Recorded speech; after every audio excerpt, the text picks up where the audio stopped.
What's up, boys? And welcome to the UNLV Chess Club. And yeah, it's been quite a while. I've been at a hiatus. Usually, just trying to work on my chess right now in my school. Trying to currently get to 2000 USCF. Right now, I'm at 1826. So I'm kind of there. I had a tournament last or 3 weeks ago. Played phenomenally. Didn't really show the results that I wanted though. Had one lucky loss, like one unlucky loss, and another unlucky draw. Where really I played one of my best chess tournaments so far, and I only gained one rating point. So at least I didn't lose any. But right now I'm gonna show you one of my games. Against it was a casual game against a 1900 USCF player in a classical game in person, and before I played him, I was pretty exhausted. But a week before, I did watch a video by the Butcher, and I mean, the Butcher is phenomenal. I'm gonna link his YouTube channel in the video, um, so you guys can see. But basically, I was inspired by how one of the lines that he showed, and I was like, man, I hope I get to play this, and I got to actually in this game. So I'm white, my opponent is black. We get to Caro Kann Tau variation, and here's the move that I was really hoping for was queen check on a5, which ends up being b4. So b4 is actually like an interesting idea.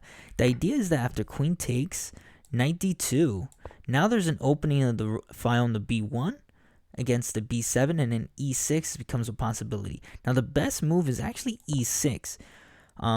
Still, like, my opponent didn't play this, but oh wow, Carlson played this in Van Forest, and awesome.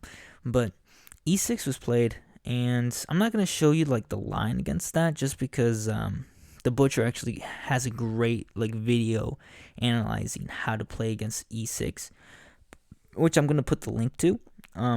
Instead, my opponent thinks that e6 looks too it looks like I prepped against e6, so he wanted to get out of my prep with queen b6, which I play e6. The idea is that a lot of low-level players might not understand, but if you take this pawn, it might look like a pawn, but the bishop is trapped, entombed, and also queen check becomes a possibility, losing castling rights, which is one pawn for the price of 3 points, which is the bishop, is definitely worth it, just because you might get it back with compensation as well.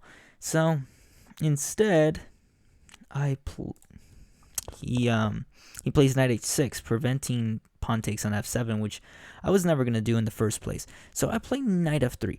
The idea behind knight f3 was instead of rook b1, because I wanted knight f3 because I wanted knight g5 ideas, possibly if he plays c5 defending this. And I'm getting ready to castle. I don't really need to put my rook on b1 just yet. He plays knight a6 with the idea of knight to b4, so I play rook b1. If he plays knight before queen b3 is kind of like checkmate on him.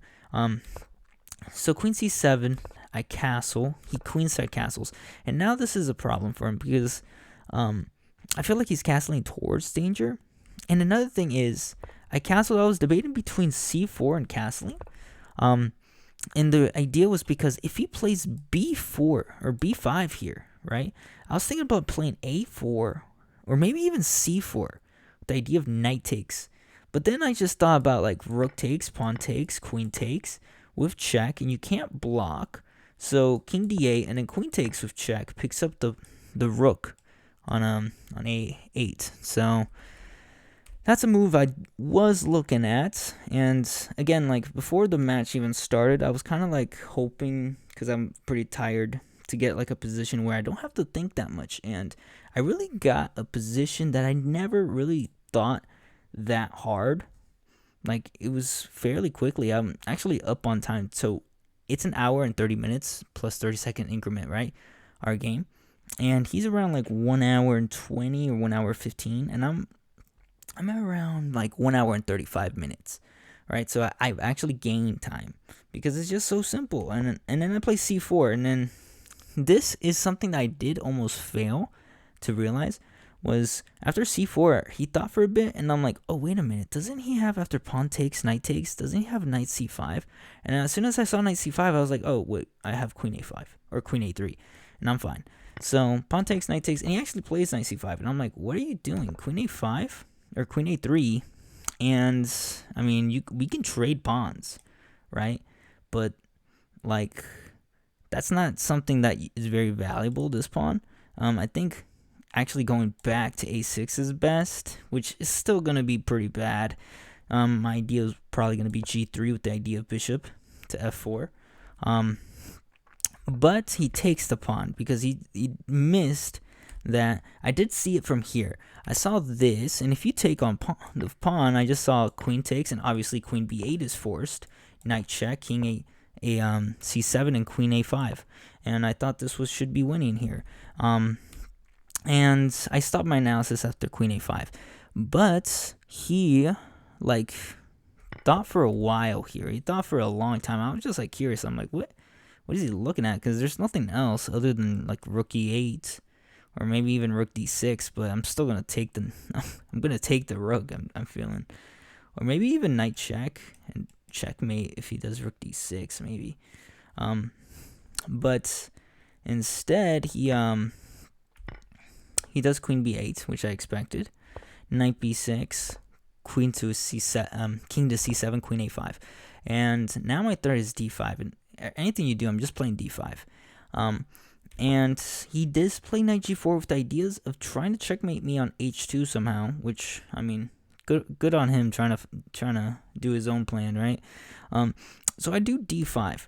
And my thought was at first was that if you take, maybe I have bishop check. Maybe he has takes, rook check, and then king to d6. And then this knight is covering the pawn on d5, so I can't checkmate. And, I mean, it was getting kind of difficult from seeing this position. I'm like, okay, maybe I shouldn't sack the bishop right away.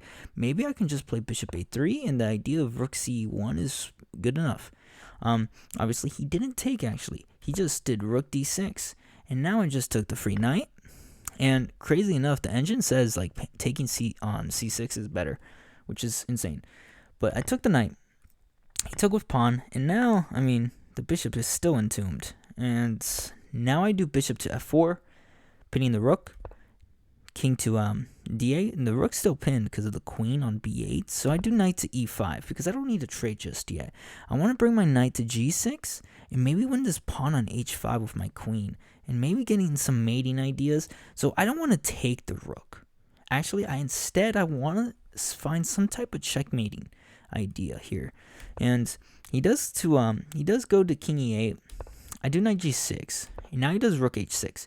And now I'm getting actually a little bit scared because like I'm thinking, okay, if I do take pawn takes, he might have some discoveries somehow with this checkmating idea, you know? So it was kind of scary, and I did go into this, and this is when I started to get like to use a little bit of my time. So I was like up time, so then I was around like 1 hour and 28 minutes, where he was at around 50 minutes. I took on h5, and now I saw rook d4. The idea was mate on h2, and he was hoping I missed.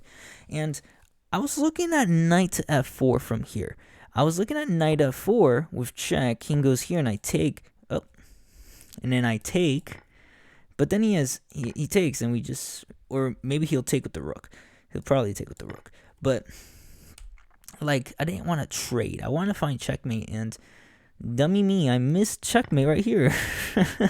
And I just, like, immediately scrapped it. And instead, I just was fascinated by the idea of bringing my queen over here and bringing this king here by stopping the checkmate on h2. Like, I would stop the checkmate on h2 by bringing the king in front of the queen. So I was like, oh, that's so nice. So here, and now king c7. So if he goes like something like this, I have like double checkmate, like, and then that's checkmate, right? So oh wait, no, that's not checkmate. Oh, there it is, checkmate here. So yeah, but instead he goes to king c7, and then I do queen a5. And now I'm just like, okay, I'm going to checkmate you somehow. I don't know just yet, but I'm gonna checkmate you. I'm probably gonna just double check you. And he does queen to e8, which he misses, like just the obvious checkmate. And obviously I have checkmate on c7 and mate on b7, right?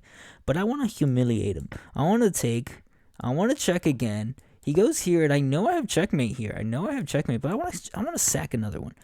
And then I check right here. He goes here, and then I mate him with the knight. And it was just me messing with him. So, yeah. I'm gonna be leaving the description of the video of the butcher in the like the information part of the video.